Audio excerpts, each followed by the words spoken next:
تازہ ترین ویڈیوز کے لیے چینل کو سبسکرائب کر کے بیل آئیکن اور آل نوٹیفیکیشن پر کلک کریں تاکہ آپ کو ملے ہر اپڈیٹ سب سے پہلے۔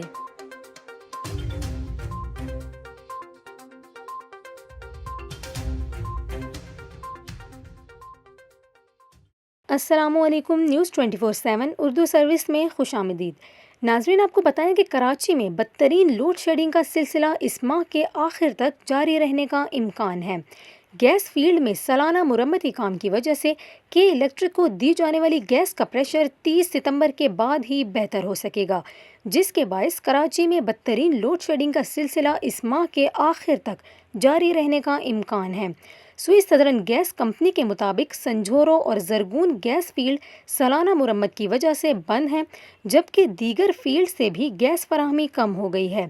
گیس کی فراہمی 30 ستمبر کے بعد بہتر ہونے کا امکان ہے۔ یہ بھی بتایا جا رہا ہے کہ اس وقت 125 کروڑ روپے کی نادہندہ کے الیکٹرک کو کراچی کی ضرورت کے مطابق 180 سے 200 MMCFD گیس دی جا رہی ہے، تاہم گیس پریشر کم ہے۔ شہر میں لوڈ شیڈنگ کا دورانیہ 12 سے 14 گھنٹے برقرار ہے اور صورتحال سے تنگ ہو کر شہریوں کی جانب سے اب مختلف علاقوں میں احتجاج شروع کر دیا گیا ہے۔